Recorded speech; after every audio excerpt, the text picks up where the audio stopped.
Assalamualaikum warahmatullahi wabarakatuh dan selamat datang. Perkenalkan, nama saya Huldia dari Pendidikan Bahasa Inggris Angkatan 2024 kelas B.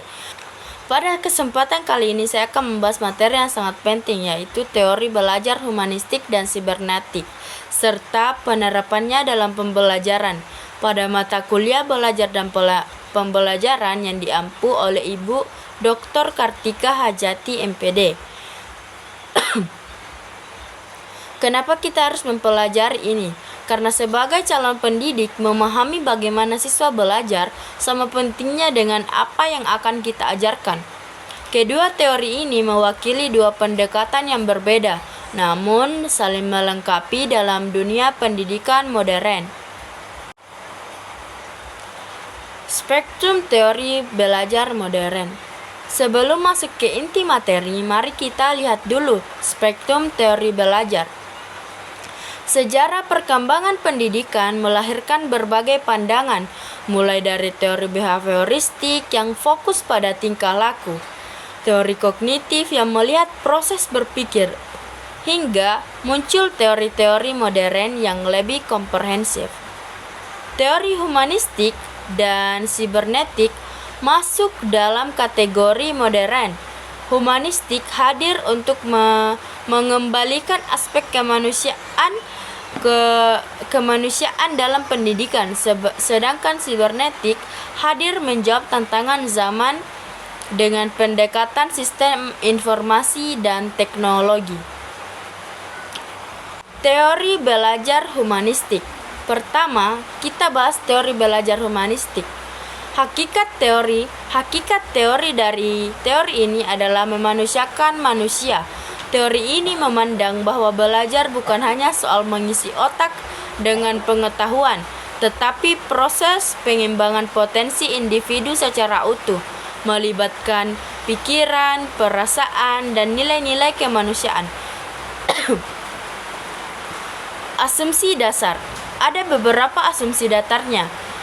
Pertama, setiap manusia memiliki dorongan alami untuk berkembang dan belajar.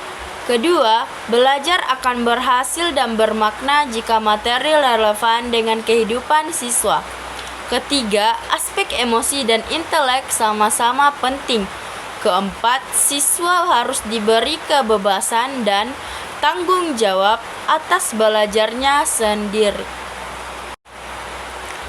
Tokoh penting dan kontribusi utama. Tokoh utama dalam teori ini adalah Abraham Maslow dan Carl Rogers. Abraham Maslow terkenal dengan teori hierarki kebutuhan. Ia menjelaskan bahwa siswa tidak akan bisa belajar maksimal jika kebutuhan dasarnya seperti rasa aman, kasih sayang, dan penghargaan belum terpenuhi. Sedangkan Carl Rogers memperkenalkan konsep pembelajaran berpusat pada siswa atau student-centered learning. Menurut Rogers, guru sebaiknya berperan sebagai fasilitator, bukan penguasa kelas. Yang belajar yang terbaik menjadi ketika siswa terlibat aktif dan menyadari tujuannya. Peran guru dan siswa dalam pandangan ini, guru berperan sebagai fasilitator, motivator, dan pembimbing. Tugasnya menciptakan suasana kelas yang nyaman, aman, dan demokratis. Sementara itu, siswa berperan sebagai subjek utama yang aktif, mandiri, dan kreatif dalam mengembangkan potensinya. Aplikasi dalam pembelajaran, lalu bagaimana dengan penerapannya di kelas? Kita bisa menerapkannya dengan metode diskusi, kerja kelompok, dan memberikan kesempatan siswa bertanya atau berpendapat.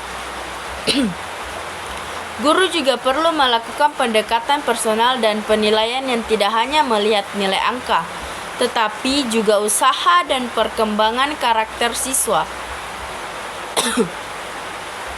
Intinya, humanistik mengajarkan bahwa pendidikan adalah menjadi seseorang yang lebih baik, bukan mengetahui sesuatu. Teori belajar sibernetik. Selanjutnya kita masuk ke teori belajar sibernetik. Pengertian, jika humanistik lebih ke arah psikologis dan emosional, sibernetik lebih ke arah sistem dan teknis. Teori ini memandang proses belajar sebagai sistem pengelolaan informasi atau information processing. Otak manusia diibaratkan seperti komputer yang bekerja menerima data, memprosesnya, menyimpannya dalam memori, dan kemudian mengeluarkan hasilnya. Prinsip dasar. Prinsip utamanya adalah siklus input, proses, output, dan feedback. Informasi masuk melalui indera lalu diproses oleh otak, disimpan dalam memori jangka panjang dan dikeluarkan kembali sebagai pemahaman. Teori ini juga sangat menekankan pentingnya umpan balik untuk memperbaiki kinerja sistem. Peran guru dan siswa dalam teori ini. Guru berperan sebagai manajer informasi dan perancang sistem. Tugasnya menyusun materi secara rapi, logis, dan terstruktur agar mudah dipahami dan diproses oleh otak siswa. Siswa berperan sebagai pengelola data yang aktif, menyaring, mengatur, dan juga menyimpan informasi. Aplikasi dalam pembelajaran, penerapan teori ini sangat terlihat di era digital sekarang. Contohnya, penggunaan teknologi seperti komputer, internet, dan aplikasi pembelajaran. Penyajian materi menggunakan peta konsep, diagram, atau grafik agar sistematis dan jelas. Penerapan metode e-learning atau blended learning serta memberikan respon atau koreksi segera setelah siswa mengerjakan tugas. Jadi, sibernetik mengajarkan bahwa belajar adalah tentang bagaimana informasi dikelola secara efisien dan efektif. Dan kesimpulan. Nah, sampai di sini kita bisa menarik kesimpulan. Kita memiliki dua pendekatan yang hebat. Teori humanistik berfokus pada hati dan karakter. Ia memastikan proses pendidikan tetap manusiawi, hangat, dan mengembangkan potensi diri seutuhnya.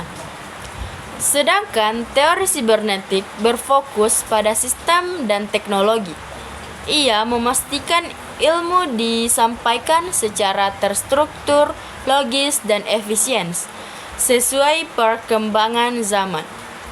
Sebagai calon guru yang baik, kita tidak harus memilih salah satu, justru kita bisa menginteraksikannya. Gunakan skripsi humanistik untuk membangun hubungan dan motivasi, serta gunakan prinsip sibernetik untuk menyajikan materi yang jelas dan terarah. Demikian pembahasan kita mengenai teori belajar humanistik dan sibernetik. Semoga video ini bermanfaat dan menambah wawasan kita semua. Terima kasih telah menyimak video ini. Wassalamualaikum warahmatullahi wabarakatuh.